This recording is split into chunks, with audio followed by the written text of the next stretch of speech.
third. We were, when Cal was born, we were calling him Muffle. The fourth? Just Muffle. Like that. Fancy. Stasera, me, English. I'm just Spanish, but with an Italian accent. That'll make sense. Confuse the kid. Venga, I'm upset that they're doing this thousands of miles away. Yeah, they're fun. But it's okay. We'll just all go. Are you gonna go out there? Yeah, I'm aiming for probably not right when it's born, because yeah, that'll be vote for all of them. Oh, well, it'll just be our family. That's it. I don't know if she'll be there. I think if anything, just her mom. We'll see how it's looking. It's also hard to guess. So like, his mom and like 6 family members came out for me to have her baby. And the baby hung out another 2 weeks before she was born. So it's like they made a big old week-long trip. They came when she was sick, and the baby didn't come. They all left, and like 2 days later, She went into labor. That's right. Oh, when you get a donut thingy. Good luck.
Well, I want you to know that one thing worked. We are live on Facebook. Yay!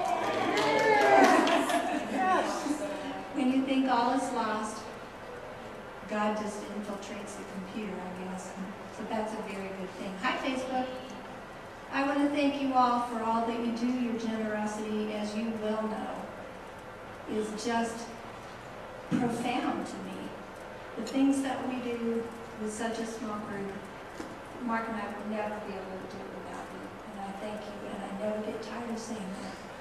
Like Audrey says, the Lord loves a cheerful giver. So thank you. Let's pray. Dear Lord, I thank you for these people. I thank you for this time. And I thank you so much, Lord, that you fill their hearts with a sense of generosity and a sense of responsibility. Without feeling responsible for our little church, I don't know where any of us would be. I thank you so much for that, and I thank you for the tithes and offerings, the blessings that gives to us. Thank you, Lord. Amen. Amen.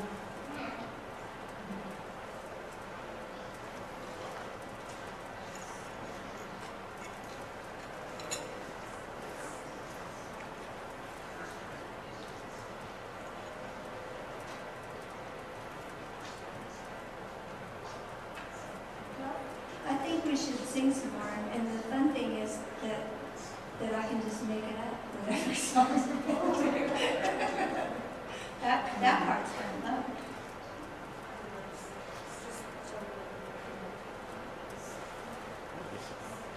Do you need the room light or can I turn it on?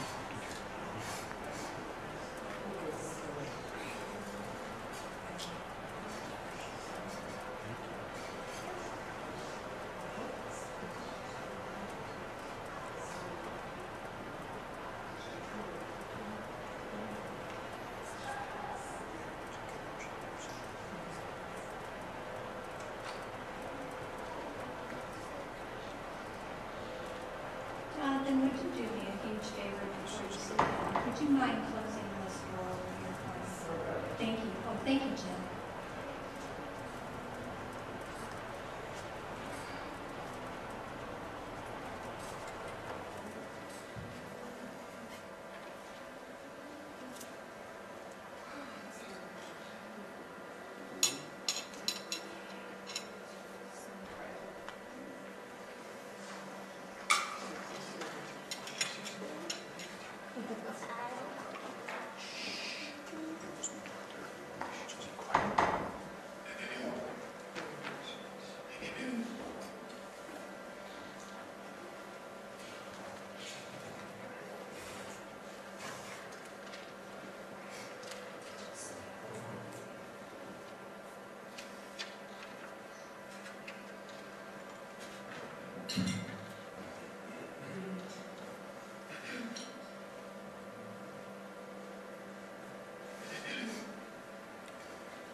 Thank you for the peace that you have brought here.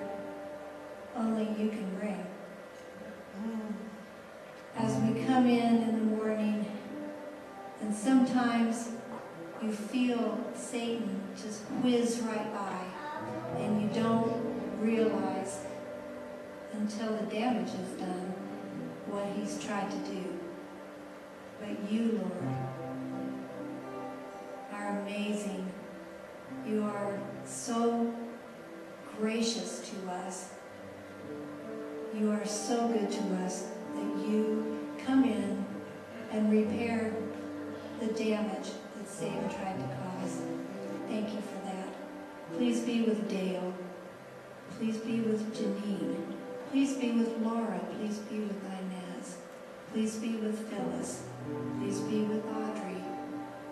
And please be with those who couldn't be with us today that have health challenges, and the other people that we care about that have other challenges going on. They need you, Lord, and they just need to look up because you will fill their cup. Thank you for hearing and answering prayer, for the gift of your Son and the promise of everlasting life. Amen.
The Bible makes no mention of their names.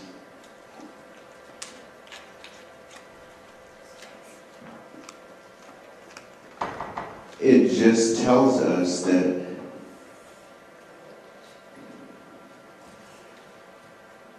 two of them were walking on a road. It says they were talking about the events of the day.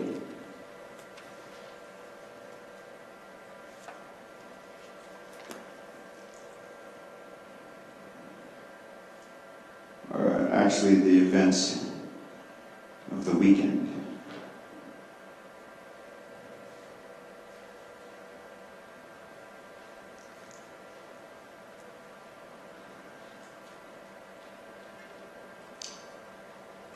I would imagine that they were probably talking about more than just the events of just that weekend. I'm sure they were probably talking about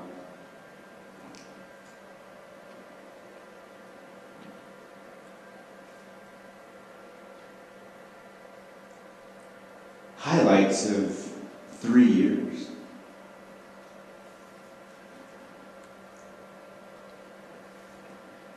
I'm sure they were discussing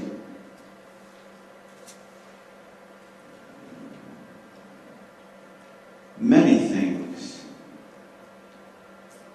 I wish the Bible told us who they were. Maybe it would be nice if the Bible mentioned a little more about them during those 3 years. But as with a lot of stories, these guys are just figures.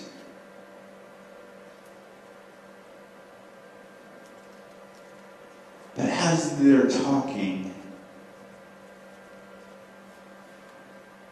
the Bible tells us in the chapter of Luke, in the book of Luke, it says that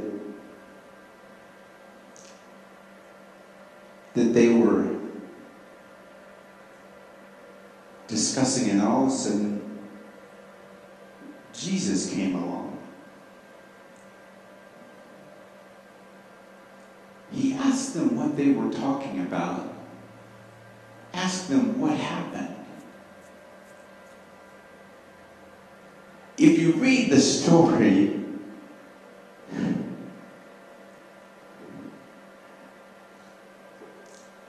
you might actually get a little chuckle there in Luke 24. Starts in verse 13. You might get a little chuckle because even they look at Jesus and they say, "What are you, the only person in Jerusalem that doesn't know what's been going on?" I mean, how many of us have been in that situation? It's like, what planet have you been on? Where have you been?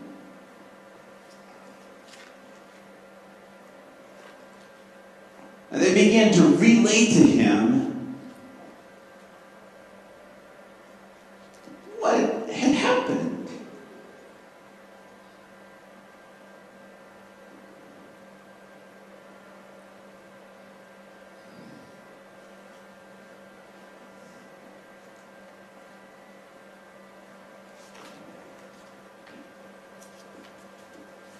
Luke tells us, Luke reminds us they were still looking for a Savior to save them from Rome.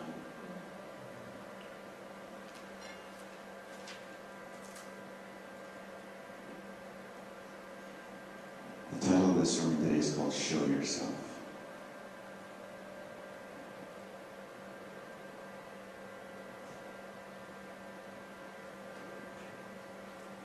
I can hear William singing right now.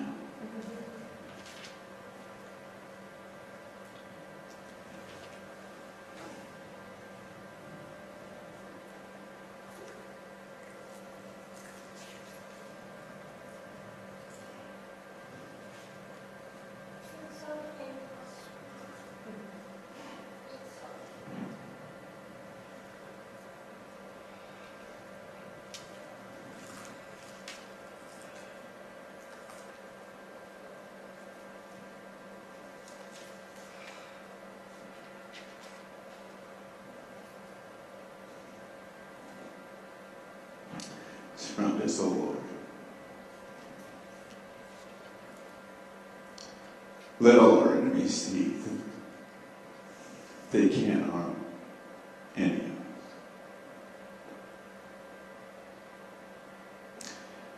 Because we're surrounded.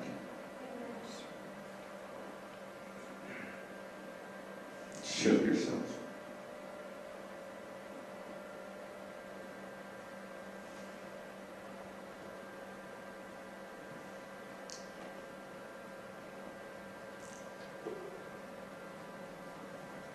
The hymn says, I need thee every hour, O gracious Lord.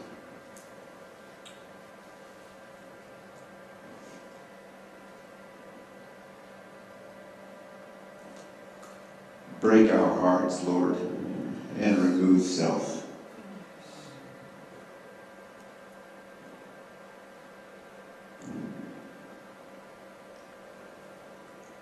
Help us to truly see that we do hunger and we do thirst after righteousness. Fill us, I pray. I pray these things in the name of Jesus and for his grace.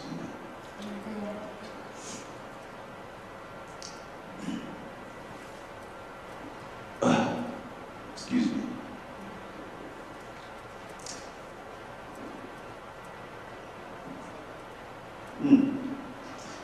That snuck up on me.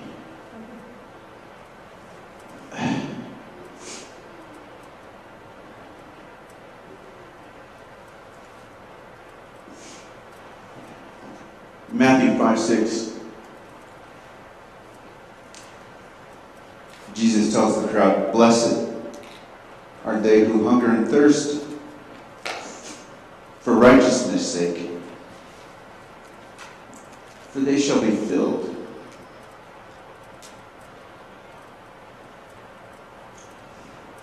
Man, when I read this one, I told Lisa, I said,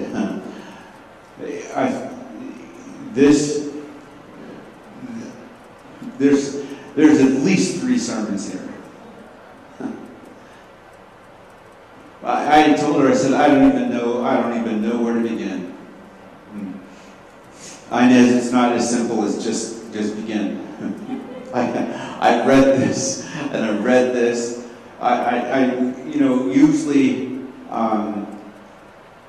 Usually on these, somewhere about midweek, I get started on these. This one I started on Sunday, and I'm telling you this, because if you think about this, there's so much to define here. I mean, we thought we had already defined the word blessed. We did. I mean, we went back and we talked about the Beatitudes and what the Beatitudes meant. We went back and we really looked at that. But then there's this word hunger and thirst. And you realize maybe hungry and thirsty, I mean, in today's language, hungry and thirsty, we get those mixed up. Do you realize that obesity is largely due in part because we have those 2 things mixed up?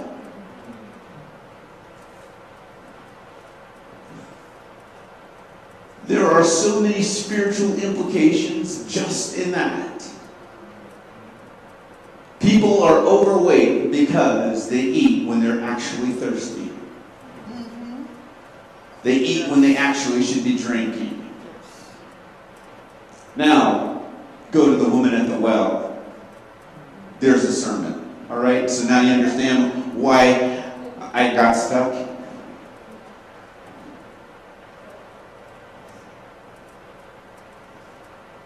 Now, righteousness. You got to define righteousness. Now, you've heard me. We've talked about righteousness. I have spent what I feel like is an exhaustive amount of time defining the word righteousness. I have told you that I believe that the actual definition of righteousness is being approved by God. I'm sticking to that story. I'm not going to redefine that today. But even though that's what I believe, reading this, studying this, I'm telling you right now, it bears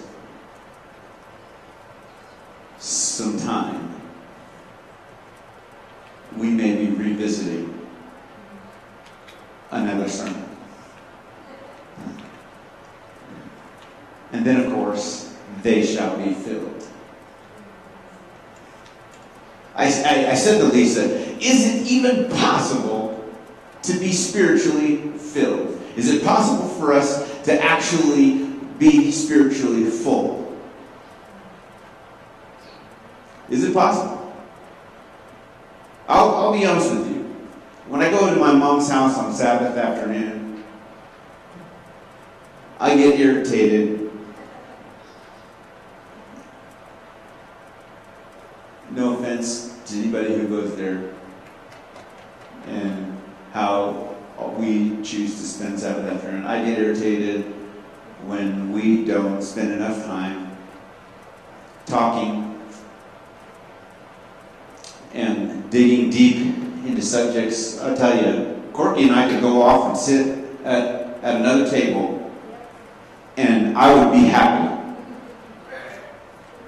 If it were just the two of us and we had our red pop and it was just the two of us and we just sat there with our red and we invited Jonathan and he came up and the three of us sat on that table and that was it, and we just sat and talked the rest of the afternoon, and we let Mom and Lisa and Audrey and Phyllis and whoever else, if they just wanted to watch the Gaithers sing for the rest of the afternoon, I would be fine with that, because Corky and I and whoever else wanted to sit at that table and talk, we can get into some deep conversations. Am I right? Corky, man, we can tear it up. We can open up the Bible and you can just pick a topic. It doesn't even matter what it is. You can give us one and we will burn the pages. And when Sabbath is over,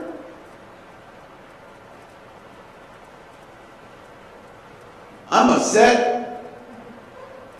I wish I could be like Joshua and ask for the sun to stand still.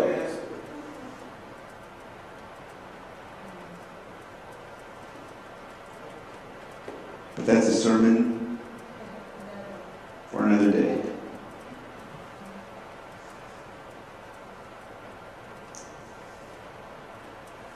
So I did what I always do. Now, today, unfortunately, we don't have the benefit of the screen, so you guys are going to just have to trust me here. If I turn this around and let you guys see this, have mercy. I can show it to you. Yeah. So you guys can see my teeny little nose here. I know you're wondering how in the world I can actually see this. But when I looked at this, blessed are they who hunger and thirst for after righteousness' sake, for they shall be filled. There's a couple of words that I just felt that we needed to take a look at. And that first word was hunger. Because I couldn't get out of my mind the fact that we get hunger and thirsty mixed up. And I needed to know, I needed to dig, I needed to understand, what does the Bible actually say? What word usage is that? I wanted to know what was there. I needed to understand. And as I was looking it up, and as I was going into the Greek, all of a sudden, something stood out. As I was reading the Greek, the actual first word popped out at me, blessed.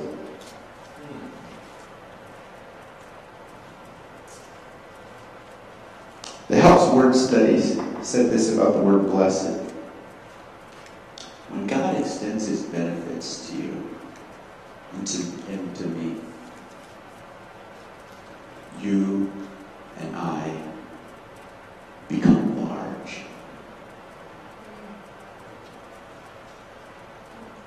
That means something completely different than the word happy. Doesn't it? I mean, stop and think about this. This gives a whole new meaning to the Sermon on the Mount. In other words, when Jesus is sitting there, he's not just sitting there reciting 8 sentences. He's not sitting on the side of the hill. Because if you consider this, Jesus isn't sitting there. And 8 sentences, folks, it doesn't take long to just give 8 sentences.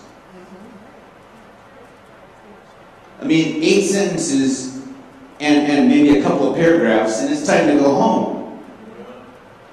He calls Andrew over, blesses some food. We pass out food. There's 12 baskets of leftovers. It's basically about a 15-minute sermon, and we have potluck, and everybody goes home.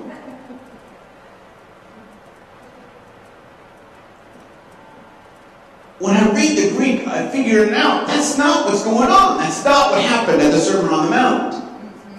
When I read the Greek, I find out that the word usage, what it means that when God extends his benefits to you, you become large. All of a sudden, I realize when Jesus says, you are blessed, when you're at the end of your rope, because there's less of you and there's more of God's rule in your life. All of a sudden, I'm beginning to think that Jesus is actually saying something like, let me tell you what it means to have my Father in your life. When you have my Father in your life, you actually grow large. You become bigger. You become larger than life. You're larger than life itself. So that you understand the impact of what this really actually means. Let me help you understand. What this really means is that when you feel like there's nothing, when you feel like you have nothing, when you feel like you've lost it all, guess what? You will come to understand this is not all that there is. When you understand who my Father is and how much he loves you, it's not this world that you will live for. You will learn that it's the kingdom of heaven. You will learn that is what is waiting for you, because that's what you are going to inherit.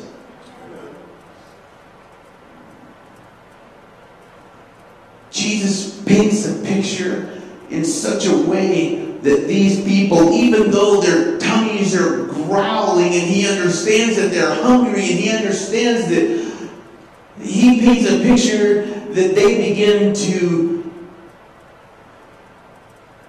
realize that what they really are yearning, what they are really needy for,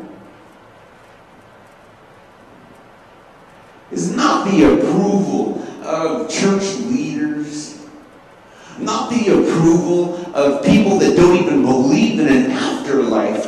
What he's saying to them is,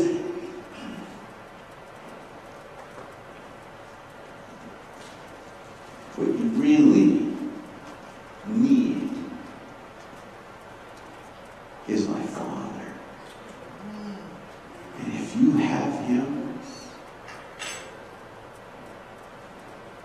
just like he tells the woman at the well, you will never go thirsty again.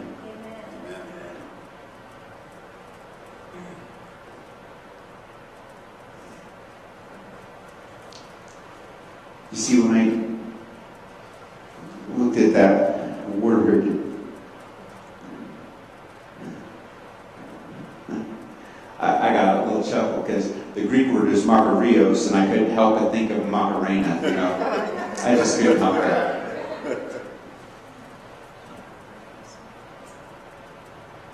Makarios, it means to become long or large. And when properly used, it means when God extends his benefits, the advantages he offers. the advantages he confers on you. That's what it means to be blessed.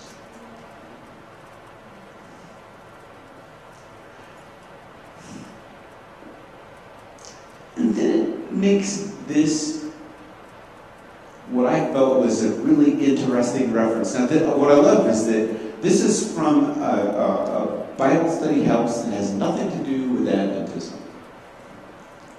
So listen carefully.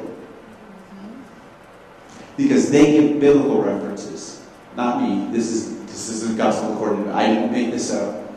I literally just copied this from them. Macarius describes a believer in enviable, fortunate position from receiving God's provisions, his favor, it puts that in parentheses, which literally extends, makes long, large, his grace, in parentheses, benefits. It says, this happens with receiving, and then parentheses, it uses the word receiving and obeying. Now, I would never think to use the word receiving and obeying in the same thought process. Would you? See, all along, all these years, people have been accusing us of being legalistic. Obey, obey, obey, oh, you guys are the doers. And these guys actually said receiving and obeying were the same thing. As if somehow, if I keep the commandments of God and have the faith of Jesus, somehow their inference is that I'm receiving something from God. Now, I'm not making that up, and just so that you think, so that you understand, I am not actually reading something into that. Let me continue on. It says, receiving, obeying the Lord's inbirthings of faith. And so then it says, hence faith, and then it actually gives the actual Greek reference, 4102. That's the concordance reference, and then / Jonathan Pistis. Pistis is the Greek word faith, the root word pathos. And 3107. Macarius, it says, are closely associated, and then it gives these biblical references. You can write it down if you want to. Romans 4, 5 through 7, 14, 22, and 23, and Revelation 14, 12, and 13. Revelation 14, 12. Blessed are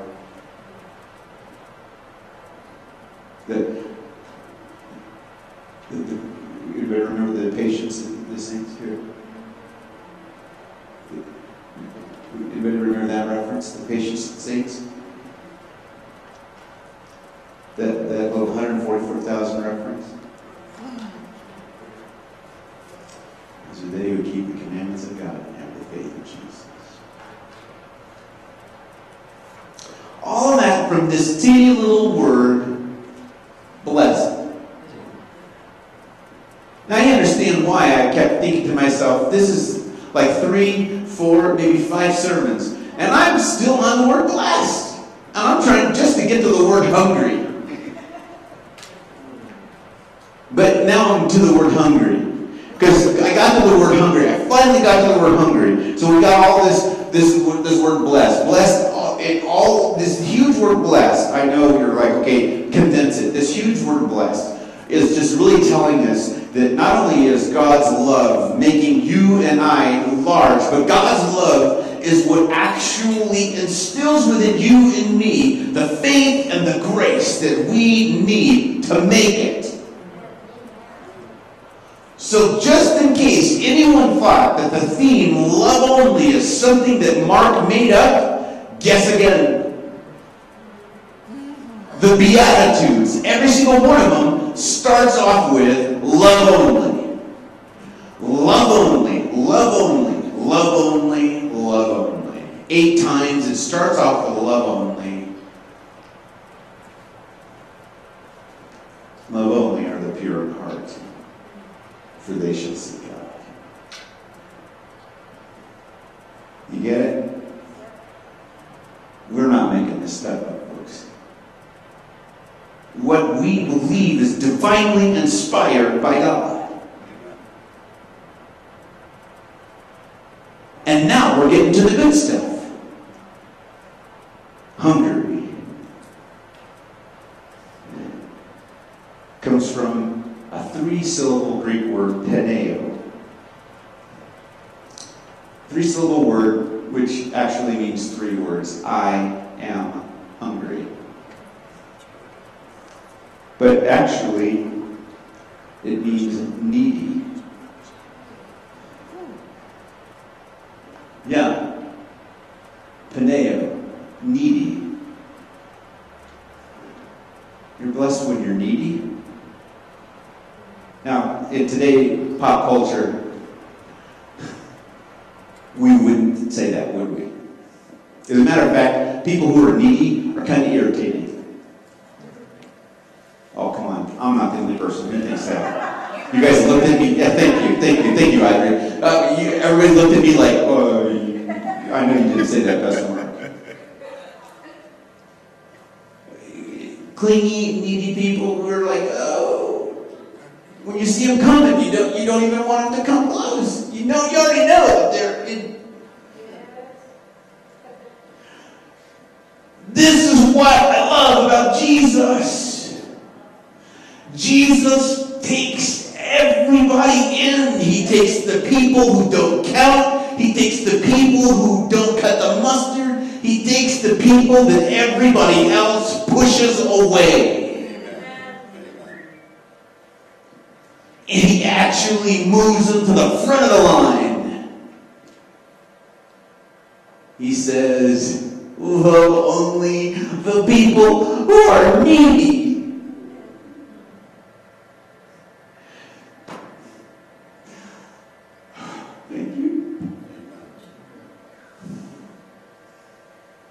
If this stuff doesn't break your heart, nothing will, folks. If this doesn't change you, if this doesn't make you see that you and I need to be different, we need to be better, we need to be something else. I never believed in a million years that studying the Beatitudes would have such a profound change on me.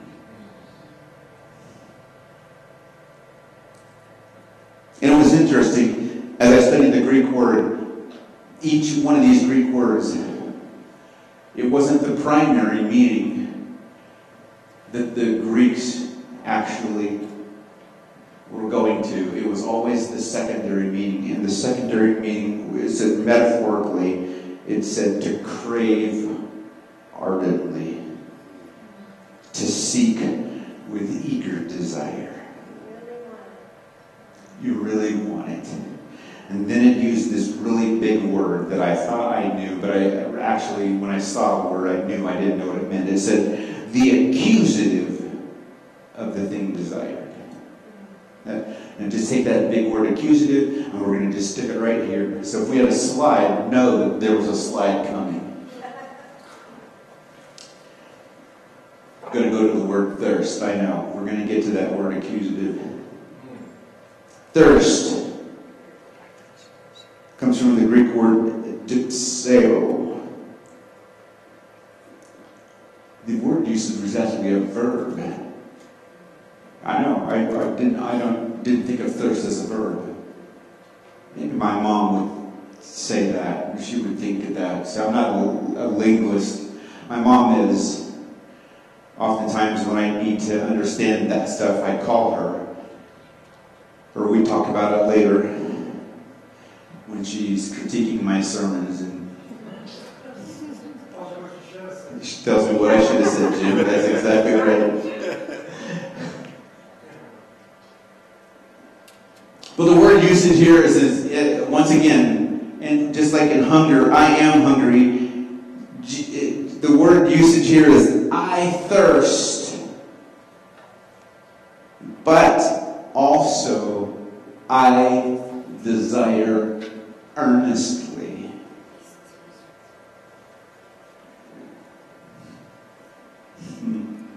And then he goes on, the second reference with an accusative of the thing desired. And then it became clear to me that the Lord was trying to tell me something. And it was time for Mark to actually learn something. So I had to look up the word accusative. And boy, was I in for it.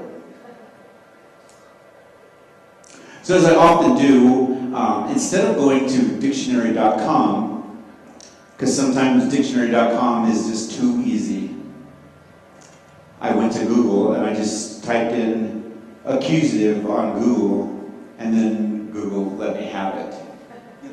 You know, because when you Google something, it gives you something like 33 million references, but it also, and you should try this, type in the word accusative when you get home and just see what happens. All of a sudden, in big letters, it says accusative, and then blam. It said grammar and adjective. All of a sudden, I'm going from nouns to verbs to adjectives.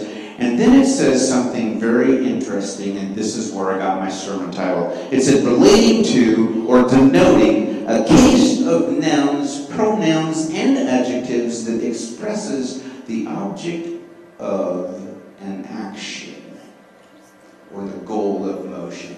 Now, of course, as soon as I read that, I was like, I have no idea what that just said.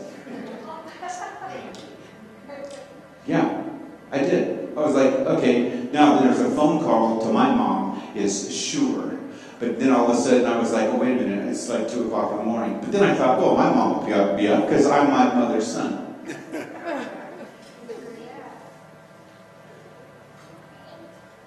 But then it gave this reference, which also referenced the Greek.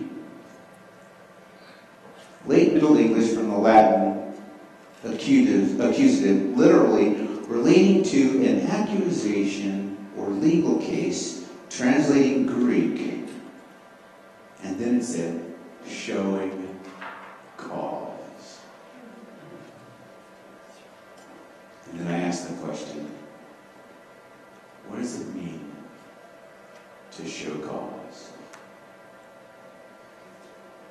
Well, the legal definition was this: produce satisfactory grounds for application of a procedure or penalty. So I'm going to back way up before I even did any of this research. I was sitting at the table and I asked Lisa,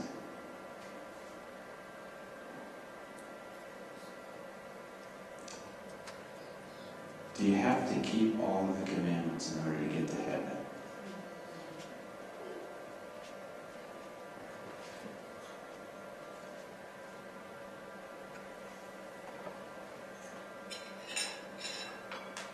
I won't tell you her answer. She gave me an answer. And then I said to her, I said, okay, the fruits of the Spirit. You know, she's like, yeah. I said, do you think we have to have all the fruits of the Spirit in order to get to heaven? And then I said, what do you think the fruits of the Spirit are?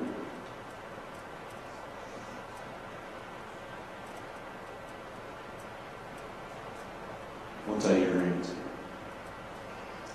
But now you see, I'm listening to her answers, and I'm thinking, all the while, in my mind, I'm thinking about, blessed are they who hunger and thirst for righteousness' sake, for they shall be filled. And what I didn't realize, what I didn't understand when I was asking her that question, and when I was considering this phrase, this blessing that Christ was issuing, was Christ actually asking me to make a case for righteousness? Was he asking me to make a case to be filled? Was he saying to me, in order for you to be filled, righteous? You see, I think that's one of the mistakes that we've been making. I'm sorry, I'll just say it. I think that's one of the mistakes that we've been making as a church. And maybe not just as a church, but maybe just as Christians. You know, Gandhi once said, "I love your Jesus. It's your Christians that I have a problem with." Because I think that part of the problem is what we're trying to do is we're requiring righteousness in order for people to feel like they can be filled. I was filled to overflowing this morning before I ever came to give this sermon. By the time I got done singing, if it weren't for the fact that we were supposed to have church and I was supposed to give the sermon, I could have gone home and I would have been okay. Because God is good. Because I gave myself the opportunity. I allowed myself the opportunity for God to fill me. I didn't try to fill myself. I didn't try to do anything. I just played and sang and just gave myself to God and let God do. And you know what? My life would be so much better if I would just do that every single day. Every single moment of every single day, if I would just do that. But I didn't worry about everything else.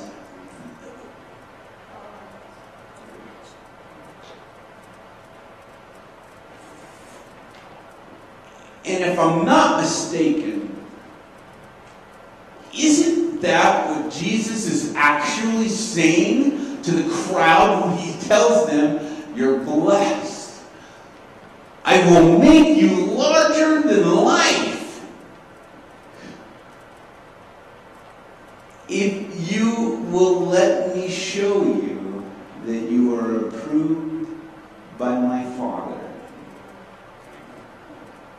And only then will you understand what it means for your cup to be filled."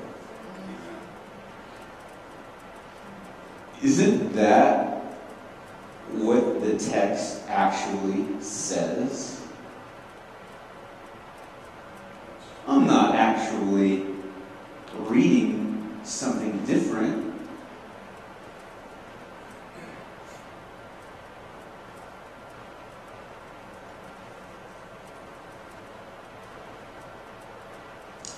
So the two disciples are walking on the road and they're talking, and Jesus is listening. And they see him, but they don't see him.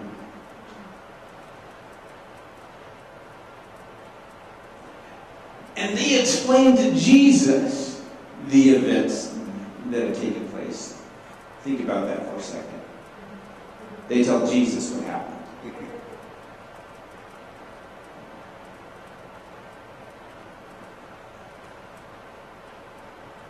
And then Jesus tells them. Luke reminds us, he says to them, he tells them, he goes back to the Psalms and the prophets. And he begins to tell them, didn't it say in the Psalms that these things had to happen? Didn't the Psalms, didn't the prophets of old, didn't they tell you that these things had to happen? It says that he began to tell them and explain to them all of these things that had to happen to the Messiah. It said it began to get dark. And they got to Jerusalem. the Bible is clear. It says that they were on this road and they were leaving Jerusalem. They were on to Emmaus. It says Emmaus was a town about 7 miles away. They just got to their house, and it says that it looked like Jesus was going to keep on going. So they urged him.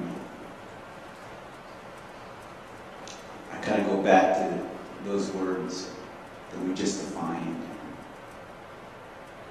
They earnestly,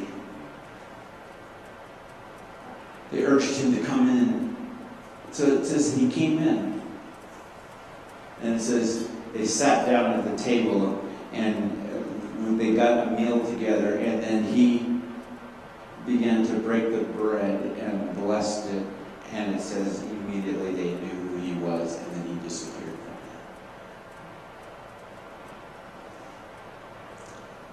them. And then it says, they looked at each other and they said, didn't our hearts burn within us? Didn't we knew it was him when he talked to us and he began to explain to us and he told us about this. Didn't our hearts burn within him, within us? Didn't we know? And it says that immediately they got up and they went 7 miles back to Jerusalem.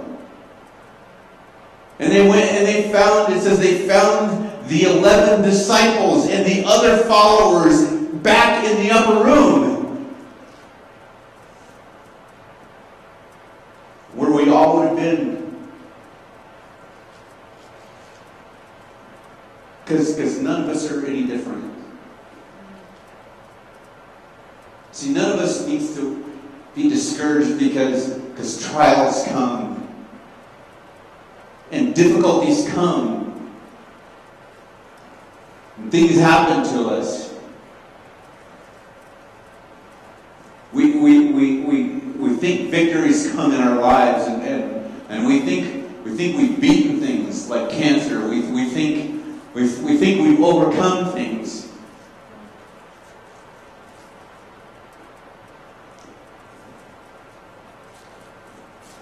But just remember, the disciples were with Jesus for 3 years, and when he died, and they thought everything was lost, and they were back in the upper room, and he told them that he would rise again, and for some reason, they still didn't understand, and they were back in the upper room. So no matter what happens in your life, don't give up.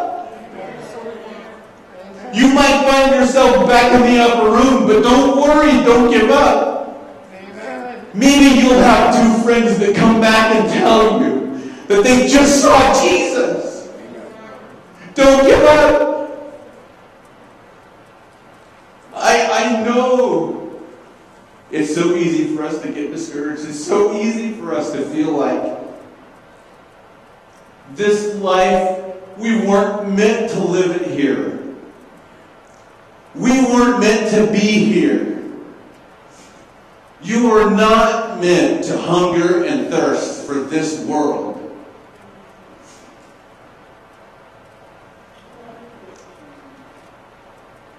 If you find yourself back in the upper room, you might actually be right where you're supposed to be. If you find yourself discouraged because life has dealt you blows that you don't understand and you feel like it shouldn't be going like this, understand this. We serve a God who loves us more than we can comprehend. Amen. We serve a God who looks past our infirmities. We serve a God who looks past our struggles. We serve a God who can see beyond everything that seems to blind our way. We serve a God who understands that when we find ourselves back in the upper room, there are messengers on the way to tell us that we have just seen Jesus. And just in case we don't even believe them, the Bible is clear. Luke tells us that while those 2 men were telling them that they just saw Jesus, Jesus appeared in the room with them.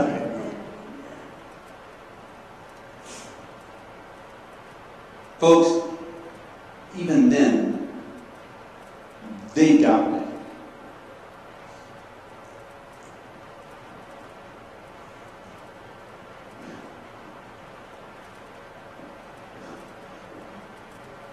But this is the kind of God I serve. He asked them for some food. Because even they knew ghosts don't eat. In their little minds, they knew that part. And it says that he ate some broiled fish and some honeyed bread. And they believed. And then it says he began to tell them. He began to teach them about what the prophets of old had told them. He'd spent 3 years teaching them that. And for some reason it didn't make sense. But then it made sense. They could see him. They could touch his hands. And they knew that it was Jesus. John gives even greater detail, and it says that he called for the Holy Spirit to bless them even then. Just in case you guys think that Jesus makes people wait around for 50 days for the Holy Spirit, guess what? Jesus knows what you need, and he knows you need it right then. He's not going to make you sit around and wait. That's not the kind of God that I serve. That's not the kind of God that loves me. Jesus knows what you need, and he knows what you need right now. Some blessings might take a little while, but trust me, he knows that some comforts are needed in your heart, and he knows that there's a peace that passes all understanding. And I can tell you right now, with assurance of salvation, you are blessed. You are blessed. You are blessed. Love him. I'm going to close with this. Luke tells us that Thomas wasn't in the room.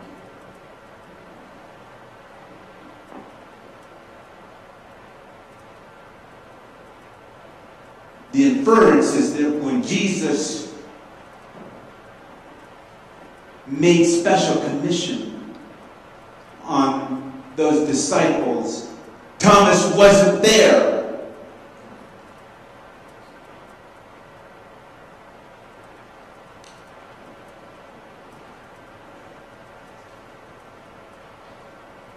John 20, 24 through verse 29 tells us Thomas came in and everyone was so excited. Don't you hate being the last one to know? Don't you hate it when you walk into the room and everybody's got good news and everybody's talking and everybody's having a great time and somehow or other you're just like, you feel like you missed out?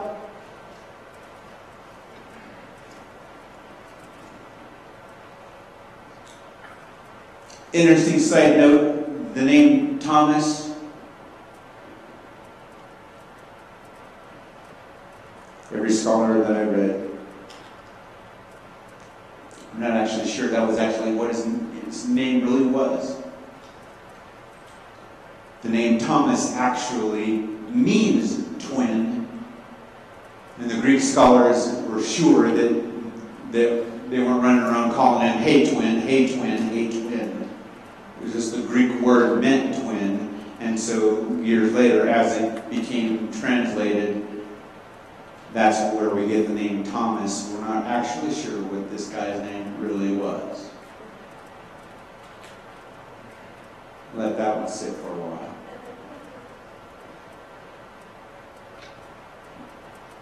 You know what I love about that?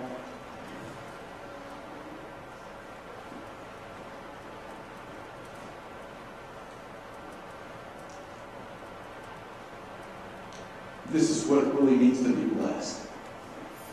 That Jesus would pick a disciple and they don't even know what his name is. You want to talk about what it really means to be Mr. Insignificant? That you would be a part of changing the world and people don't even know what your name is. So the next time someone tells you that you don't cut the mustard, the next time that someone tells you that you're a nobody, the next time someone tells you that you don't matter, guess what? The next time we try to make fun of Thomas, the twin, Thomas Didymus, doubting Thomas. Remember this. Even Thomas got blessed that day.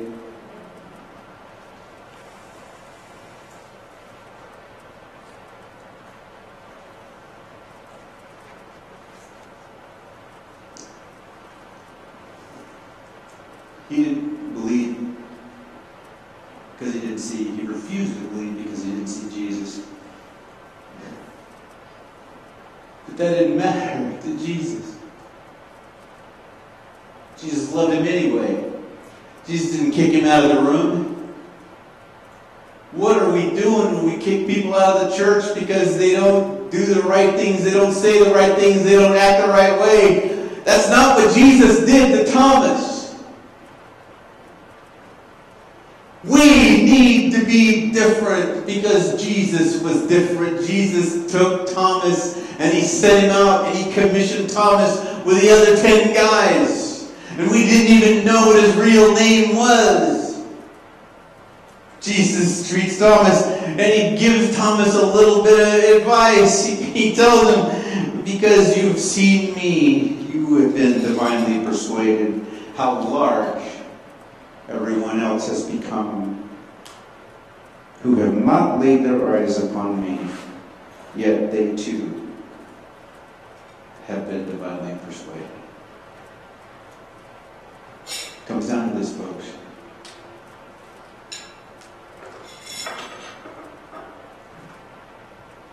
What does it mean to show cause? It means this.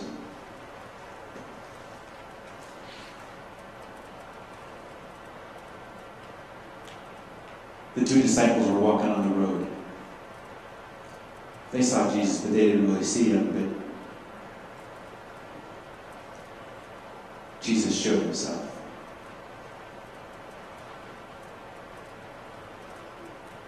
The disciples were in the upper room, and they saw him, and they still didn't believe. But then Jesus showed himself.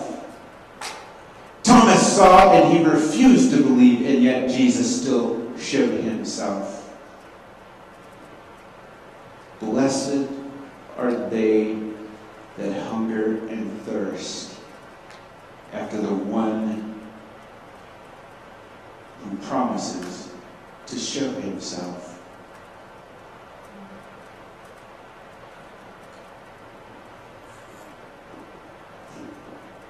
Because that's what it really means to be filled. Because he'll show himself. Let's pray. Father God, forgive me for my sins.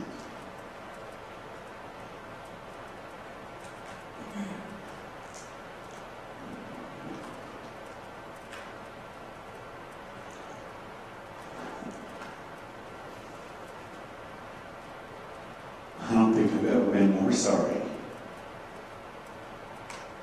than I am right now.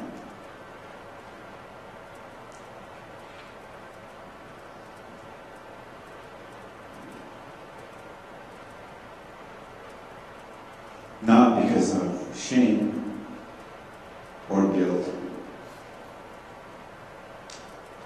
but because you are making me hungry. And I want the rest of us to desire you more than we desire anything else. I want us to thirst. I want us to hunger for you. I don't want us to mix those things up. I don't want us to be obese for this world. Lord God, I want us to desire you more than we desire ourselves. Forgive us, Lord, for where we have fallen short in pleasing you. May we desire you, because the kingdom of heaven is at hand, and it's not about being lost, it's about being saved. It's about being with you. Your greatest desire is for us to live with you forever. I humbly pray now that when you come in the clouds of glory, that everyone who has been able and who will be able to hear these words, that you would divinely persuade them to seek you. That you would divinely persuade them to desire you.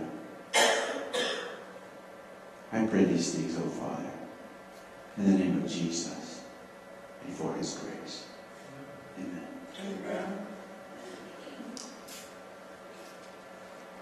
Thank you for being here today. Happy Sabbath.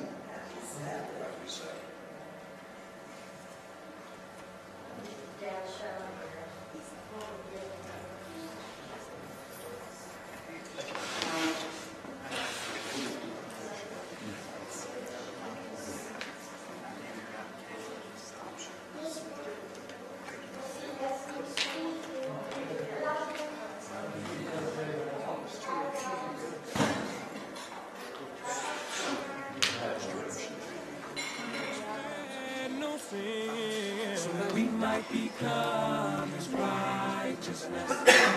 Instead of ourselves, he offered him. So that we might become his righteousness. We might become his righteousness. We might become his righteousness. Holy God was offered for us. We might become his righteousness. We might become his righteousness. It's hard to believe we can be spiritually well. So that we might become his righteousness. The loving God tasted the essence of hell. So that we might become his righteousness. We might become his righteousness. We might become his righteousness. Oh,